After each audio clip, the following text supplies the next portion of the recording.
What's up, y'all? This your boy DHR2 Productions. Welcome back to my channel. So we're gonna react to Mighty Morphin Power Rangers episode 4, season 1, Impressing Engagement. Original video and my Instagram and Twitter will be down below, so y'all can go check me out. Without wasting any time, let's jump into the video. Of the TV show Power Rangers and then discuss them. Today we're exploring the 4th episode of Mighty Morphin Power Rangers titled Oppressing Engagement. We start this episode as we start most, at the juice bar.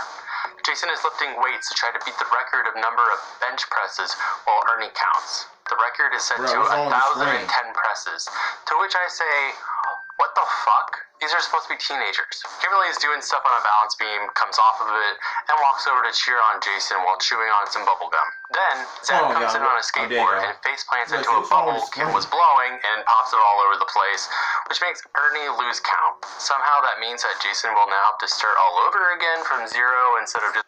Let me just say this though, I would never see myself doing anything for a world record by bench pressing. Then when somebody loses count, you have to start over? Nah, fam, I'm not doing that. I'll probably end up in a hospital with a broken arm and stuff. Like, there's no way. I mean, I'd rather lift weights, do push-ups, and eat a bunch of egg rolls than to do bench pressing. That's not good, bro. Let's go into the last number that Ernie remembered. Or, like, you know, ask anyone in the audience who was watching. Meanwhile, on the moon, Rita decides that she needs to send down Goldar and Finster's latest creation. She wants to ensure that Jason, the leader, is taken out. After we're done pretending to care about that cutaway, we return to the juice bar where Zach buys Jason and Kim milkshakes as an I'm sorry, because God forbid there's actually, like, tangible conflict between any of the Rangers ever. Bulk and Skull show up to be dicks to the teens, and it turns out Bulk is the one who holds the record for the most bench presses. Must have let himself go. Since when? Just kidding, I wouldn't be so mean to make a fat joke about the guy. But the show would, because when he tries to bully Jason while hugging him really hard, you know, totally here's another thing about this show. I think the Rangers themselves are like bullies to Bulk and Skull. Even though Bulk and Skull weren't them trying to be bullies, but I feel like the Rangers were at times. But I just feel like the Rangers, well, the show has always made fun of fat people and stuff, and that's like fat shaming them and stuff, you know what I'm saying? And that's embarrassing. Away, his pants split, and we see that he is indeed wearing boxers with pigs all over them. Great prop comedy, guys. Yeah, Jason then states how he didn't need help from his friends to handle Bulk, and Kim makes a point of saying that there's nothing wrong with needing help from your friends, and honestly, this sincerely just comes out of left field, because Jason doesn't seem to really need help anyways. He doesn't ask or anything, no one offers.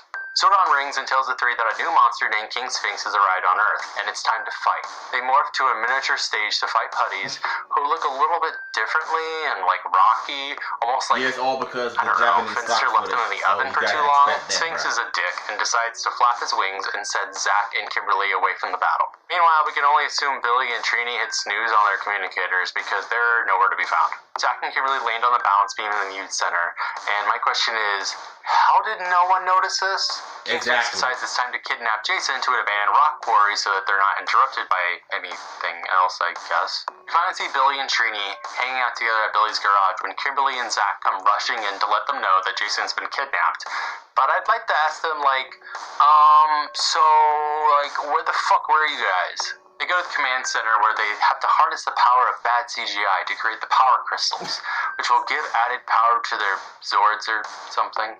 I don't know, we've definitely already seen them in the show before, so this is a bit awkward. They somehow send the crystals to Jason in the quarry, who finds them and holds them up to the sky to somehow beckon the 4 other Rangers. I think this is supposed to show that Jason needs his friends to be successful, but it comes off as more of like Jason is just using them as tools.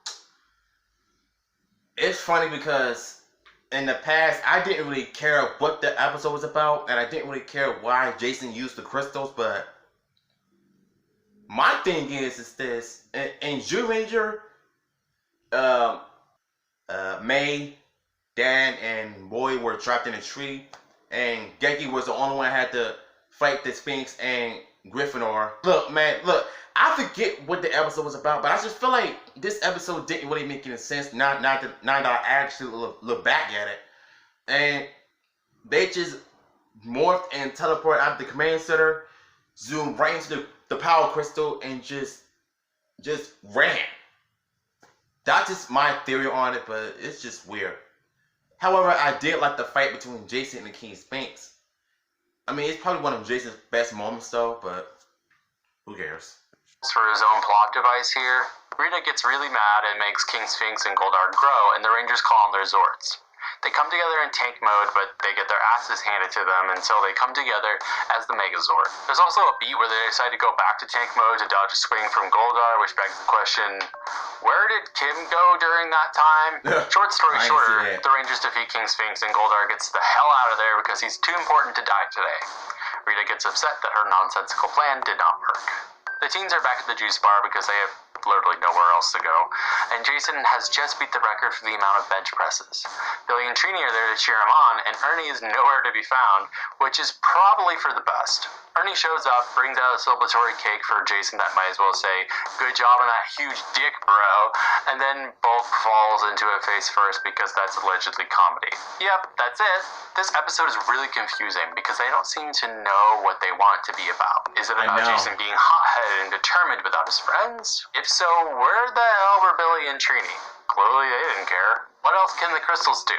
Can they just send themselves via crystals literally anywhere? How can a teenager do 1,010 bench presses without causing permanent nerve damage? At least we got a pretty cool fight sequence against King Sphinx. Let us not forget, though, that Billy and Trini literally never saw the guy except for seconds before he was giant. For all they know, he was always huge. Oh well, maybe next time we'll make a little bit more sense with the episode. You know, I really feel like Zhu Ranger, Dan, and Boy were kidnapped by King Sphinx.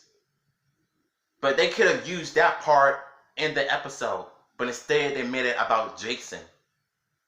And the writers for the show back then were pretty bad, and Shazam was one of the worst writers. And she absolutely gets no credit for it whatsoever. So yeah, man. I mean, I think one of my favorite moments was the music. Zords were coming out, Jason fighting King Sphinx, and that was about it. Everything else was just bad. So, if y'all enjoy my reaction, let me know in the comments below. I will see you in my next video.